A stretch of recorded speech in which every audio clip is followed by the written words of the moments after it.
Hey, Fight fans, thanks for joining us and welcome to The Weigh-In, the show that spotlights the latest MMA bouts and the topics surrounding the sport. I'm Dorian, Mr. MMA Hernandez, and with me as always is Nathan Tyrone. And yeah, fight fans, we've got a big card for you. Thanks for joining us. We're going to bring you our picks and previews for UFC 192, Daniel Cormier versus Gustafsson. It takes place Saturday, October 3rd in Houston, Texas. And man, it's going to be a banger, a well-matched card. Take it away, Mr. MMA. All right, we're going to start with the prelims. It's going to be the first fight is going to be in the strawweight division. It's going to be the women leading it off. It's going to have the number 4 ranked thug Rose Namajunas versus Angela Overkill Hill. Yeah. Let's start with Namajunas. Namajunas is 3-2 in her overall professional MMA career, but is 0-1 in the UFC. She was a competitor on the Ultimate Fighter Season 20 for Team Melendez and was actually favored to win, but lost at the finale to Carla Esparza by submission in December of last year. Yeah. Let's go to Hill. Hill is 2-1 in her overall professional MMA career, but in the UFC is 1-1.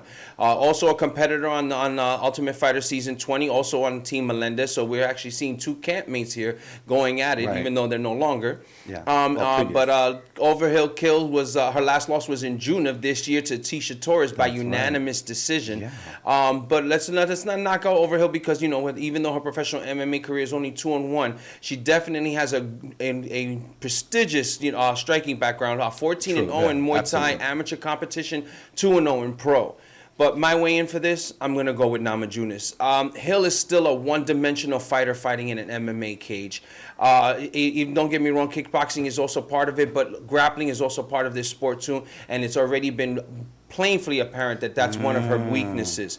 So honestly, she's improved on her takedown defense, but I feel that Rose is cunning, cagey, and definitely doesn't care where the fight goes. Even that her loss to Carla Esparza was surprising because I thought it was going to be contested on the stand-up, and then ended up going on the ground and the stand-up, but she ended up losing by submission, like I said, to Tisha Torres. But ultimately, this is too big of a jump in competition for Hill. I like her, and I would like to see her competing in future, but like I said, when a one-dimensional fighter versus a basically multi-dimensional fighter in Namajunas for the victory. And sometimes when a fighter does that one thing or is one-dimensional, and Hill, okay, she has an alternate skill set with the ground game. Her ground game is weak. That's overall what we're saying when we say she's one-dimensional. She does not have a ground game that's up to par with a lot of people in mixed martial arts and the UFC in particular.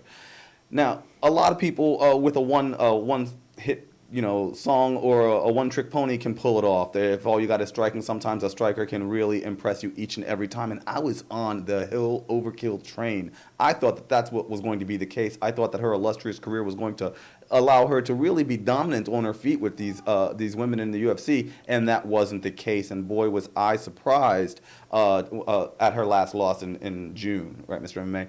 And so I got to tell you, I love Namajunas. I think she's fast. I think she's strong. I think she's got growing jiu-jitsu. I think she's clever, and she uses really crafty skills in strikes. So I'm going to have to also weigh in with Namajunas on this one. All right, fight fans. Next fight in the prelims is going to be in the welterweight division. It's going to have Alan Brahma Jouban. Sorry. Or is it Jouban. I got to say that one about Alan Brahma Jouban versus Albert Einstein Tumenov. Okay, let's start with Jouban first. He's 12-3 in his overall professional MMA career. 9 of those by knockouts, 6 first-round finishes. But in the UFC, he is 3-1. 3-1. Tongue twister today, with 2 baby. Fight of the Night bonuses. And also 2 first-round finishes. He's presently riding a 2-fight win streak, with his last one coming in July of this year by unanimous decision over Matt Dwyer, where he received one of his Fight of the Night bonuses. Yeah. Let's go with Tumenov. Tumenov is 15-2 in his overall professional MMA career, 10 of those by knockout, 9 first-round finishes. But in the UFC, he is 3-1. 2 of those by knockouts, 2 first-round finishes. Presently riding a 3-fight win streak coming into this fight with Jouban, with his last win in January by unanimous decision over Nico Musuko. That's right. But my way in, I'm going to go with Jouban. It's really hard to decide between these guys because they are so closely matched up, at least really definitely on paper. Out of the 2 fighters, though, Jouban holds the higher grappling degree, but we never really get to see it because he's finishing all of his opponents on the stand-up. So, honestly, if I have to look at both of them, I'm going to say with Jouban is going to be the fresher fighter of the two, meaning that he's only fought a few months ago, and Tumenov is an over 6-month layoff. Yeah. Jouban for the victory. And I like both of these fighters. Like Mr. MMA said, they're well matched statistically. They're both really well-rounded fighters, and you know, both of them are growing very rapidly. Tumenov, I believe, if I'm not mistaken, is a world-renowned Sambo champion. And history shows, though, some Sambo champs have a tough time adapting to the multi-layered aspect of MMA, and it seems as though Tumenov has had a similar difficulties in his last 2 outings. So I'm going to have to also go with Jouban, who really takes the sport as a second way to walk, if you will. And I think he's just more all-around better at this stage. Yeah. Versatile. Thank you, Mr. MMA. He's more versatile at this stage in his career than Tumenov, so I'm going to have to go with Jouban as well. All right, and the next fight's going to be in the featherweight division. It's going to have Yair El Pantera Rodriguez versus Dan the Hangman Hooker. That's right. Okay, let's start with Rodriguez first. He's 6-1 in his overall professional MMA career. 2 of those by knockout, 1 submission, 3 first-round finishes. Yeah. Okay, but in the UFC, he is 2-0 with 1 fight of the night bonus. That's right. Okay, he's the Ultimate Fighter Latin America Season 1 featherweight winner for Team Velasquez. Mm-hmm. Okay, and is presently coming into this fight with a 2-fight win streak, with that last one coming in June of this year by split decision over Charles Rosa. I paid the price on that one because I went against Rodriguez on that. Okay, next up is Hooker. He's 13-5 in his overall professional MMA career. 6 of those by knockout, 5 submissions, 6 first-round finishes. Mm-hmm. But in the UFC, he is only 2-1, and both of those came by TKO or KO. Okay, right. But let me give you a little bit more on Hooker. Okay, he was the Australian Fighting Champion lightweight title holder, Supremacy New Zealand lightweight champion, King in the Ring middleweight kickboxing champion, Did you hear that? and the WKBF X Rules welterweight champion. Boom. Okay, his last one was in May of this year by KO over Hatsu Hiyoki. Yes. And ultimately, I'm going to have to go with, as far as my weigh-in, and I know what I just finished saying about Rodriguez, but I'm going to go with Hooker on this one. I know last time I went against Rodriguez, he proved me wrong because I felt it was too big of a jump in competition, and boy, did he prove me wrong. But let's not kid ourselves either. He just squeezed out a victory because he won by split decision, folks. Okay, so on paper, Hooker definitely has the better resume, more experience, and has held more titles than Rodriguez. That's fair to say. And also, Hooker's coming in with a 4-inch reach, 1-inch height advantage, where I think the height is more negligible, but that reach also plays a part, especially for a guy who's definitely has a striking accolade. Right. So I'm going to tell you my weigh-in is Hooker, but if Rodriguez wins this fight, I will never go against him again. Write it down, kids. And you know, I like Rodriguez. Rodriguez has shown that he's fast, he's hungry, he's got great hands. And what he hasn't shown, though, is that he's got good jiu-jitsu, and King of the Cage down there in Brazil, he showed that off with several really nice submissions. Something that Hooker does not have on his resume, though, as highly lauded as Hooker is, he's not had any great wrestling or jiu-jitsu pedigree, and I think that is where this whole thing is going to boil down. This is a close matchup, guys, and I am no Nostradamus. I'm just Nathan Tyrone, but I'm going to tell it to you like it's already seen in the crystal ball. Yair is going to take it again. Rodriguez is going to surprise everybody yet again and have a performance against this champion. I weigh in for Yair Rodriguez. All right. And now we're up to a featured fight on our prelims, and it's going to be in the flyweight division. Yeah. And I'm a little sad because I can't believe that Benavidez has made it down to the prelims, but at least he's the featured fight on the prelims. Yeah. But it has the number 1 ranked Joseph Benavidez versus the number 14th ranked Ali Puncher Bagautinov. This is a great fight. Yeah, definitely. Okay, let's start with Benavidez. WEC alum who came over into the UFC with an overall 22-4 professional MMA career, but is 9-2 in the UFC with 1 performance of the night, 1 fight of the night, 1 knockout of the night, and 1 submission of the night. That's $200,000 right there in just bonuses alone, folks. Okay, all his professional losses have been to top tier competition, folks, and it's only been 2 people. Both champions, Demetrius Mighty Mouse Johnson and Dominic Cruz, the former bantamweight champion. Okay, and Benavidez is coming into this fight riding a 3-fight win streak since his loss to Mighty Mouse. That's right. Okay, now let's go to Bagautinov. He is 13-3 in his overall professional MMA career, but in the UFC is 3-1. That one lost to Mighty Mouse in June of last year by unanimous decision. It was later discovered that Bagautinov failed one of his pre-fight tests and was suspended for a year. Came up dirty for erythropoietin, or also known as EPO, which is an anabolic steroid. Dirty you can bird. check out our PED episode and learn more about that. Dirty bird. Okay, but beyond that blemish and beyond that those numbers, 13-3 altogether, folks, is not bad. Even though he's 3-1 in the UFC. Listen to some of the accolades that this gentleman has. Champion of the Dagestan Republic in combat sambo and freestyle wrestling. 3-time Moscow champion in combat sambo and pankration. Okay, 1-time Moscow champion in pankration and grappling. 4-time Russian champion in combat sambo. 1-time Russian champion in pankration and Brazilian jiu-jitsu. 2-time world champion in combat sambo. And there's even more accolades to that. I'm just giving you the ones that come up readily. Okay, but my weigh-in for this fight, ultimately, Benavidez. Benavidez might not have Bagaudinov's resume, but Bagautinov doesn't have Benavidez's experience, okay? And to narrow it down to you, Miguel Torres, Eddie Wineland, Ian McCall, Hussier Formiga, Tim Elliott, John Moraga, Dustin Ortiz. All of these names are guys who have been beaten by Joseph Benavidez. Four of those guys are in the top 10. Okay, Tim Elliott, that I mentioned earlier, both of these guys have fought Tim Elliott. Difference between them, Bagautinov had to win by unanimous decision. Benavidez submitted him. This is right. Okay, so the biggest name that Bagautinov has on his resume right now since coming into the UFC is Lineker, and Lineker just finished breaking into the rankings and getting into the top 15.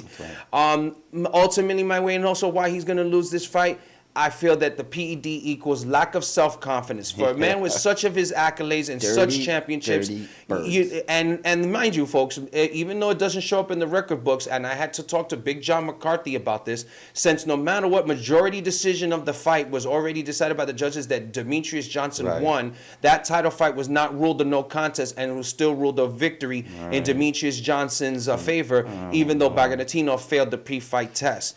So I'm going to go a combination of the PED equaling lack of self-confidence and the year being off and Benavidez being staying fresh and still fighting top 10 competition. Benavidez is going to get his hand raised. Yeah, and Bagautinov, I thought that Mr. MMA did a great job telling you all of the decorations that Bagautinov has earned, but he should have ended with the 5-time World European Championship in the Sambo that Bagautinov has to his credit. He's an amazing Sambo, and he's got really good jiu-jitsu. He does have a breadth of competition, which he has handled readily, but I'm going to have to agree with Mr. MMA. When you talk about Joseph Benavidez, you were talking about one of the best fighters in the world. He is unquestionably one of the most skilled fighters. He's got great cardio. He's got great hands. He's got good groundwork. He can get you anywhere. And I think ultimately he will be getting Bagautinov. So I'm going to weigh in with Bagautinov as well. There's a reason he's ranked number 1, folks. That is absolutely right. Okay.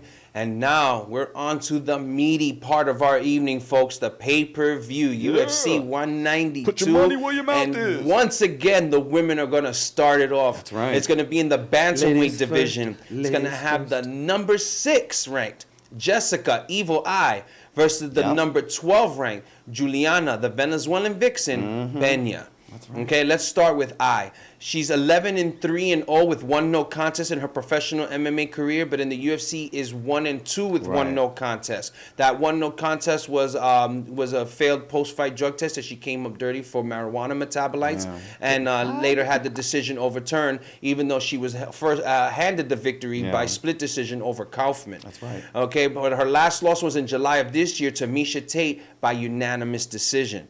Now let's go with Pena, also a fellow campmate of Tate's. She is 7-2 in her overall professional MMA career, but in the UFC is 2-0, one of those being the Ultimate Fighter finale that she won. And in her last fight was against Jessica Rakoczy. She ended up getting a performance of the night bonus, which was, I believe, April of this year. The aforementioned the Ultimate Fighter Season 18 for Team Tate winner.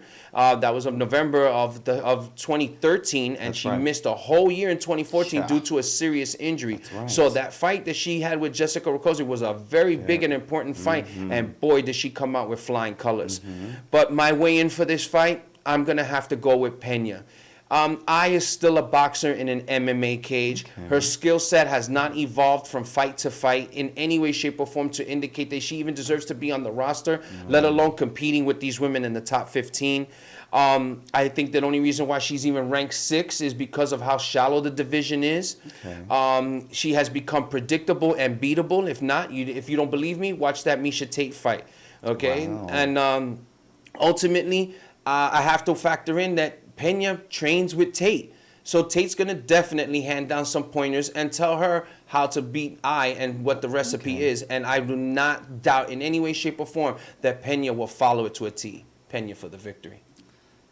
Okay, I like Pena. And I think that she's a strong, resilient fighter. I think that she's still growing. I think that she does get a lot of hype. I think that she enjoys her hype and feels her own hype. I'm not quite feeling it as much as she is. I like Ai even better. I think Ai is a tough fighter with her back to the wall at this point. I think Ai is in the need of a good victory, and I think Ai has the skill sets to pull it off. I don't think that she's waning like Mr. MMA does. And don't forget, she's known to whip a submission on someone now and again. So calling her just a stand-up fighter is not entirely a fair description. I think she's hungry. I think she's going to get back to some winning ways. And I think that Jessica Pena is going to have to eat a slice of humble pie as I weigh in for Ai. Nice. Yeah. All right. Next on the card is going to be the big boys, the heavyweight division. It's going to have Sean, the Savage Jordan, going against Ruslan, the Leopard, Magomedov. Yeah. All right, let's start with Jordan first. He's a Strikeforce acquisition, is 18-6 in his overall professional MMA career, but in the UFC is 6-3 with 2 performance of the nights and 1 knockout of the night. Yeah. He's presently coming into this fight riding a 3-fight win streak with that last win in June of this year by TKO over Derek Lewis. Magomedov, 13-1 in his overall professional MMA career. 4 of those by knockout, 2 by submission, 5 first-round finishes. But in the UFC is only 2-0, both of those by unanimous decision. That's right. He is presently, though, riding in his professional MMA career an 8-fight win streak coming into this fight. Wow. My way in, though, I'm going to have to go with Jordan. It boils down to 2 specific facts. Magomedov is not a finisher. You look at his resume, this guy just goes to decision with too many fighters, especially in the heavyweight division. That is not, I mean, it definitely says something about the man's wear and tear, and if anything, his durability. But Jordan is a finisher, a killer. And no matter what, he goes in there to finish this fight. His finishing of Derek Lewis even showed how he could now use his feet in his striking. Okay, he's not just a big boy throwing leather. He'll hit you with those heels too. Okay, and honestly, this is going to be the toughest competition Magomedov has ever faced since Tim Sylvia, and he couldn't even finish Tim Sylvia because that was also a unanimous decision victory for him. I'm going to say my ultimate way in, Jordan to get his hand raised. Yeah, Sean Jordan, brings the thunder in his hands. He is a nasty striker. The big boy likes to stand and strike, and so does Magomedov. He likes to stand and strike too. Jordan's got some interesting, notable knockouts in Pat Barry and LeVar Johnson. Now, okay, that's the bottom of the barrel for notability, but those are notable names for Sean Jordan's resume. But, when it comes to some real competitive fighters, sometimes, Jordan likes to chew the canvas, and he did that for Matt Mitrione and Gabriel Gonzaga. I do think Magomedov is just a little outclassed, though. I don't think he's fought quite the stiffest competition like Jordan has, and I don't think he's shown improve under that competition quite like Jordan has. So I'm going to weigh in for Jordan as well. Okay. All right, next on the card is going to be in the light heavyweight division, and this is definitely a fight I'm looking forward to seeing. It's going to have the number 4 ranked Ryan Darth Bader versus the number 5th ranked Sugar Rashad Evans. All right, let's start with Bader first. He is 20-4 in his overall professional MMA career, but is 16-4 in the UFC with only 1 submission of the night bonus under his accolade. He's coming into this fight riding a 4-fight win streak. That's right. All right, Evans. And who doesn't know about Evans? But, let's refresh your memory. 24-3-1 in his overall professional MMA career. That one draw was a draw with Tito Ortiz. He later on avenged it and beat Tito Ortiz by unanimous decision. Is in the UFC is 18-3-1 with 2 fight of the night bonuses and 2 knockout of the night bonuses. He's the third Ultimate Fighter to win a title in the UFC, and is coming into this fight riding a 2-fight win streak. You know it. Okay, but my weigh-in altogether, I'm going to have to give it to Evans. It's 3 main factors. Bader shows improvement every time out, but not by leaps and bounds. Okay, and he's now starting to hone in on getting some striking, but he barely squeezed out a victory over the formerly number 6 ranked Phil Davis, who's now with Bellator. Ultimately, to me, he looks like a Caucasian version of Jimmy Manuwa. Okay, if you look at his resume and the victories who he gets him on, it's either people on their way out or mediocre fighters where he looks top tier. But when you put him against those top tier opponents, he folds like a lawn chair. John Jones, a perfect example. I know there's another one. Damn it! There was one more in there. I know I'm missing it, but either way, like I said, look it up, folks. You can see. Just like Machida. Thank you, Lyoto Machida. That's the one I was missing. Okay. So barring injury, I think Rashad is still cagey, a cagey enough fighter to pull out the victory. I definitely feel that this fight is going to be contested on the stand-up, not on the ground. And no matter what, out of the two, even though Bader is evolving somewhat slowly in his striking, Rashad was always an exceptional striker, and that's not going to disappear anytime soon. Evans for the victory. Yeah, Rashad is a crafty striker, and that's one of the reasons I love to watch him fight. He's tough. He's the one-time champion, as Mr. MMA said, and he's had a bit of a tough time over the last few years, though he has racked up some wins coming into this fight. He is the return of the prodigal son, so to speak, because everyone's got big expectations for him in this newly shaken up lightweight division. Now, Ryan Bader, though Phil Davis is one of his notable wins, had also beat Oven St. Peru. He beat Rampage Jackson and Matyushenko. Say that 5 times fast, kids. I double dare you. And so those are notable wins for him, and he has been on a decent streak. And I got to agree with Mr. MMA. Bader looks good against these guys, but he doesn't look good traditionally against top 5 competitors. And this is what we're talking about when we're talking about Mr. Rashad Evans. And given that fact, I'm going to have to weigh in with Rashad Evans as well. All right, fight fans. And now to the co-main event of the evening. It's going to be in the welterweight division. This should basically decide who our next challenger will be for that strap. It's going to have the number 1 ranked Johnny Big Rig Hendricks versus the number 3 ranked Tyrone, the chosen one, Woodley. That's right. Okay, now to start with Hendricks. He's a WEC alum, also the former welterweight champion with a 17-3 overall professional MMA career.